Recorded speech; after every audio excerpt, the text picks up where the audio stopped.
You may think that one of the hardest parts of writing music is writing synths, melodies, and adding interest to your track. But it doesn't have to be, because secretly you're already good at it, you just don't know it yet. So in this video, I'm going to show you a technique that I teach to bring out your inner musician and show you why writing musical elements in house music isn't as hard as you think. Because if you follow the same technique as most people do when writing house music, tech house, deep house, minimal house, whatever it is, you probably start with your drums and your kick, you probably then move on to bass line. But what I always fails to realize at this point is that I'd already written my melody. If we take the actual textbook definition of what a melody is, it's a succession of pitches in rhythm. If we look at this simple bass line that I've opened up here, what do we have? We have a succession of pitches in rhythm. So we've already wrote our melody. We just now need to build on it. Let's do that. So how I'm going to frame this video is I'm going to give you some examples first, explain the concept behind it, and stick around because then I'm going to do an actual live example. I'm going to put some melodies or interest or something into a track to prove my point here, okay? So let's take this loop, for example, here, or it's a little bit of a mini arrangement that I've put together for this video. Can we have a listen?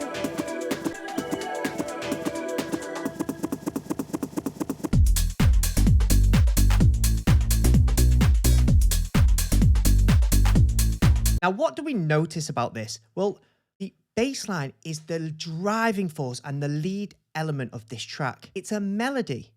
Now, what I find and what I personally did for a long time is I would now come into the project and try my best to write some complex melody that will sit with this song. You'll even see it if you go back on my channel. I'm always improving. If you go back on my channel, I actually do this on some of the videos that are up. The learning journey never ever stops, right? So this concept is one that I teach my coaching clients, where we've already written a melody. All we need to do now is support that melody. So what we do with this track is we kind of play through it and listen to what happens here at the 41st bar. So I'll play from here so we get some context.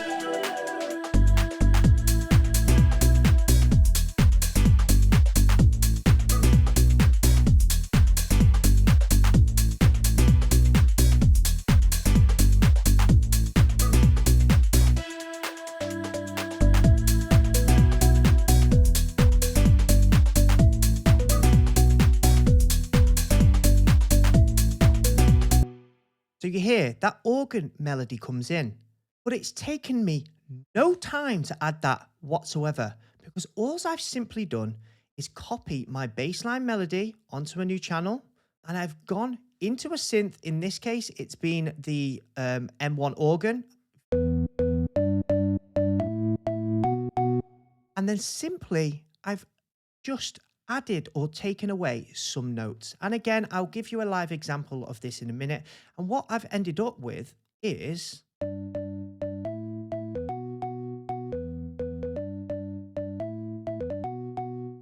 I've just varied up one or two notes in this organ to give me a really cool effect.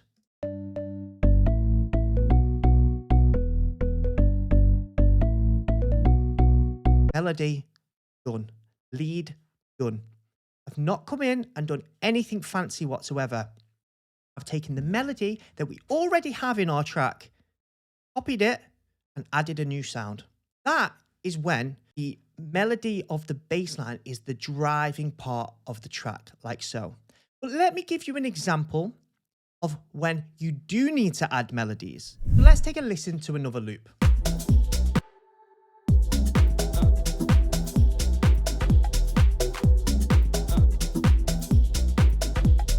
As I play through this, I want you to think, is the bass line like the previous track? And is it the real driving force of the song?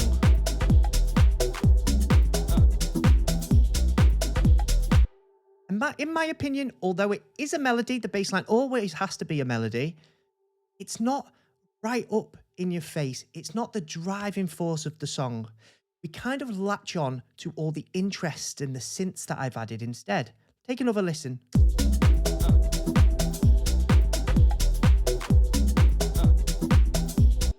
So this is an example of where I do need to add more complex synths, more complex interest, and just add all round more to the track. So let's listen to just the kick, the bass, and the drums, where we would usually start a track.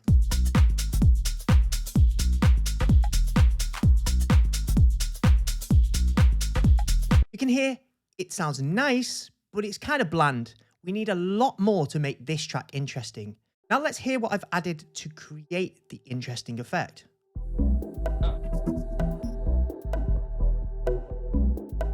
If we listen to all of the synths and interest that I've added to this song, is that more prominent or is the bass line more prominent?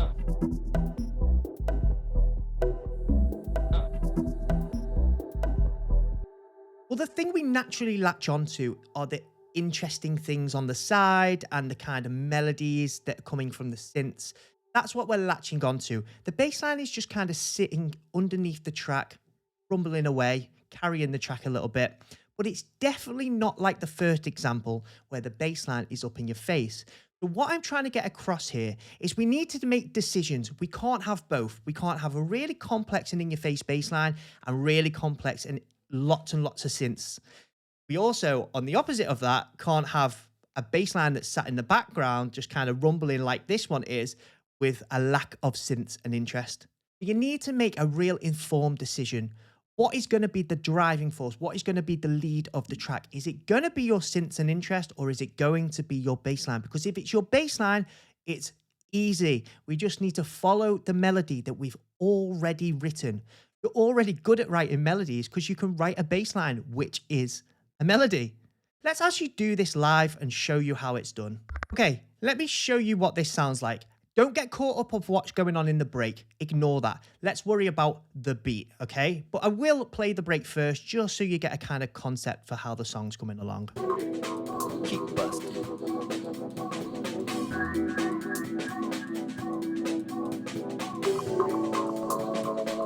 I'll just drop it straight away so you can get a feel for it. Let's go.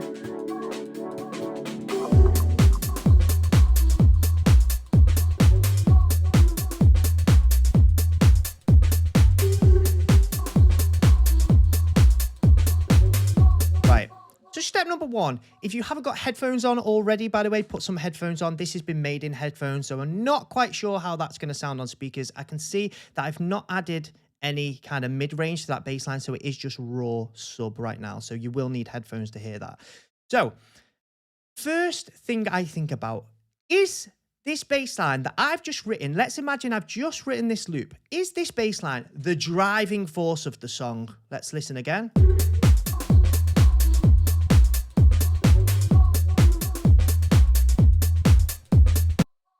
I would say it is, right? I would say it is.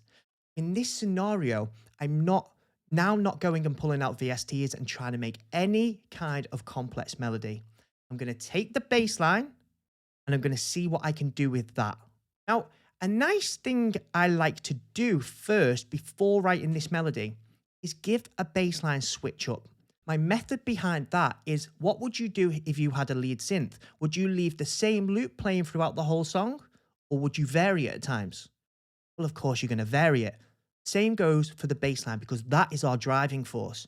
We want to make sure we vary it up a little bit. So I'll play a few bars, maybe 8 bars of drop 1, and then watch when I trigger drop 2. You'll hear a switch up in the bass line and a little bit more of an open hat come in.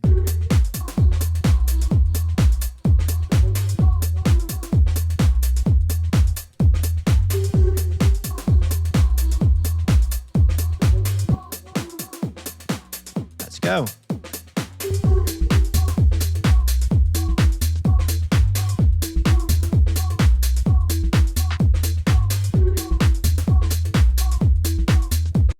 Okay, so first step is I've got my main melody of the song.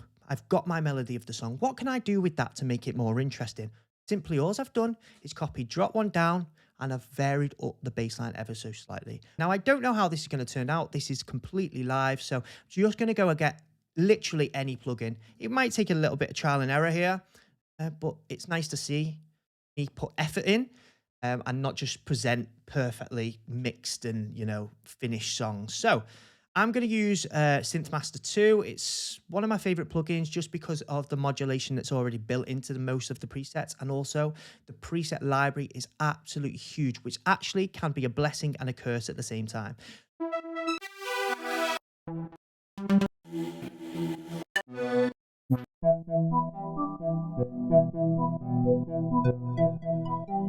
It's kind of interesting, right? That actually has an ARP turned on. I kind of like ARPs sometimes with the main lead as it gives me some variation. But for now, I'm going to turn the ARP off just to hear what the raw sounds like.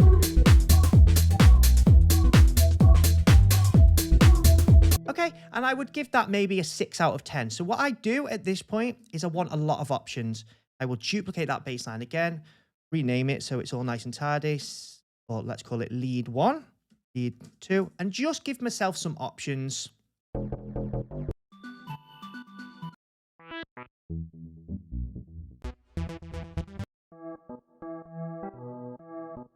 Try it.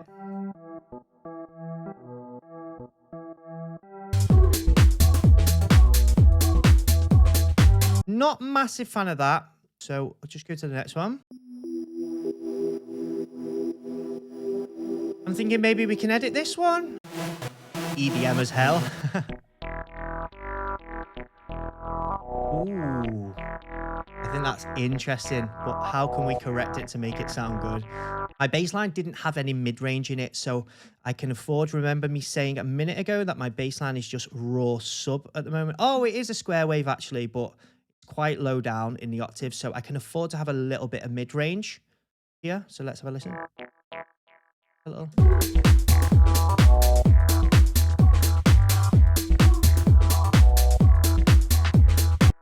All right. All right, I'm going to go with this one. I've been through a few now. I usually give myself time limits. So I usually say something like, if I go through 5 more presets and I don't find anything that I like, I'm just going to go with what I've got already. Otherwise, I find myself scrolling through presets for hours. So I've got a sound. I'm relatively happy with it. Now what we need to do is just vary up the melody. We don't want it playing exactly the same as the bass line. That's a bit boring. So let me just listen to the track and hear. All right.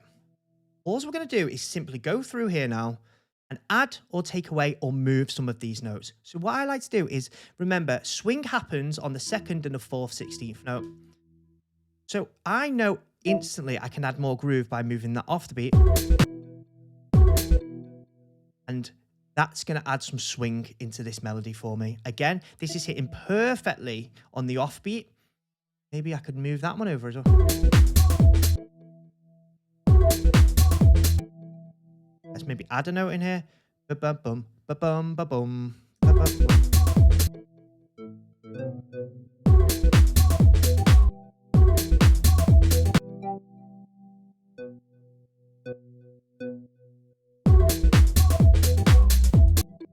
Hey, it's sounding quite cool. Again, I'm just going to vary up this beat here and I'm starting to think about the call and response now. Now, call and response is overcomplicated by many.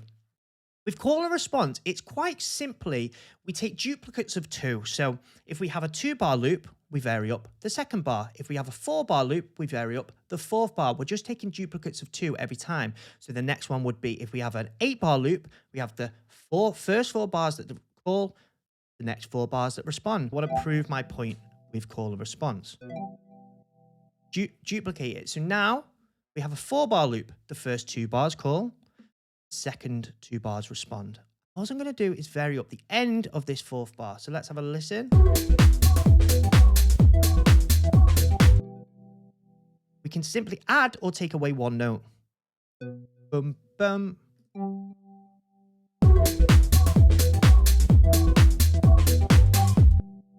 That's a call and response. So now we're going to go into a 4-bar loop. So what do we need to do? We need to vary up end of the 4th bar. Let's have a listen.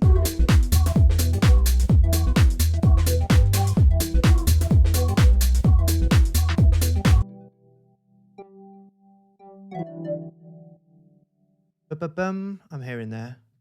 Dun, dun. If you're ever struggling with this, by the way, a nice tip is to turn the BPM right down. Let's go about...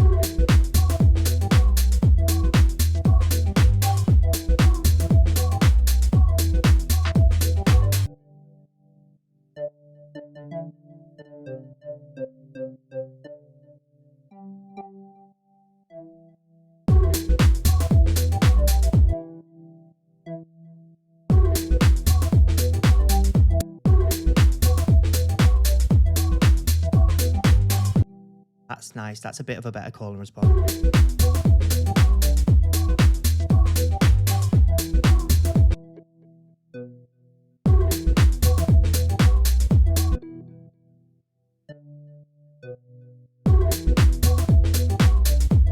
When you slow it down, you just get a little bit more clarity. That'll do.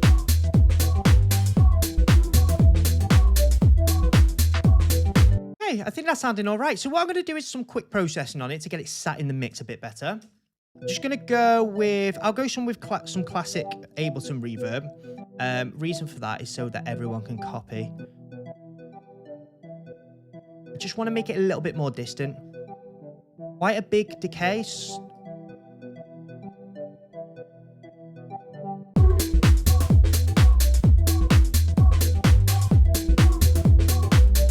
All right, and I think what I want to try next is some delay. Delay and reverb are my kind of go-to starting processing on synths or musical elements. I'm going to put that before the reverb.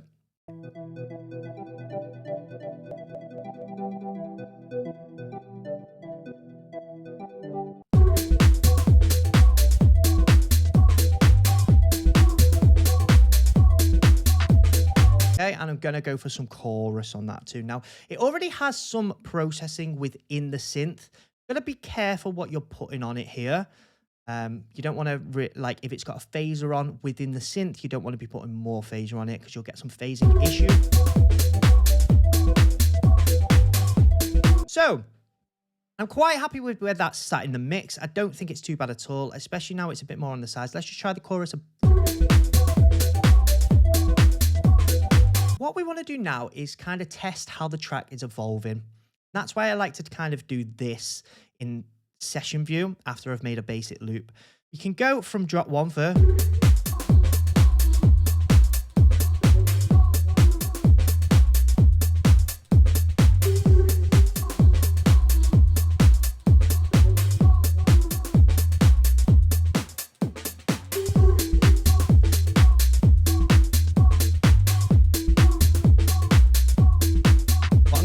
Lead as well, bring it in with an auto filter.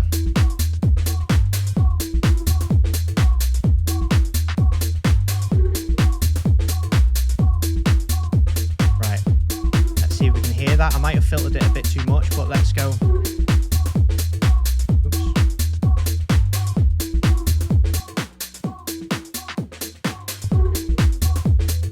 Oh, we can just hear it in the background.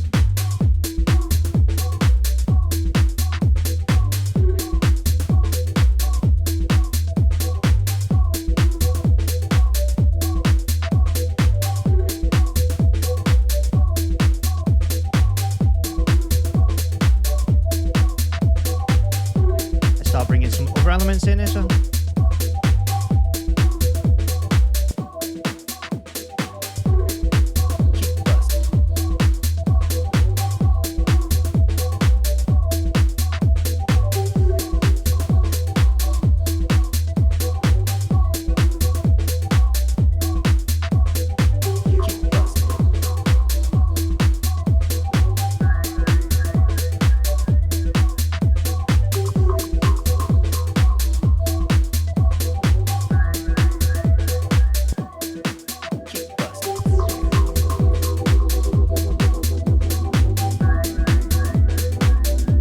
evolving kind of nice. I like it.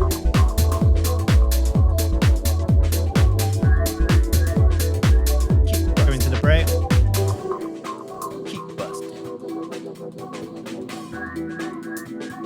And we can start building that lead back up again with the auto filter from here. Let's go.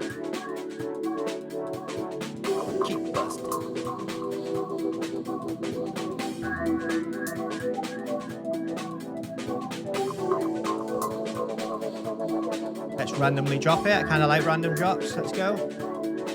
Cheek buzz.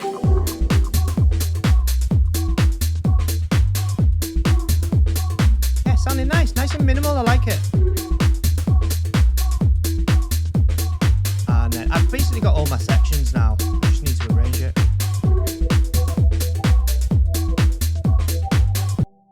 So, I've got no effects, I've got not many stabs or anything that I could add in, but I hope that proves, although that lead now doesn't sound anything like the bass line, you saw how I created it. I didn't even need to think about the melody because the driving force of the track, which is the bass line, told me what I need to do with that melody. Please make sure you check out my bassline racks in the description. I've created these so you can just plug and play, get an amazing bassline straight away. I hope you've enjoyed that video and I'll catch you all on the next one. Thanks for watching.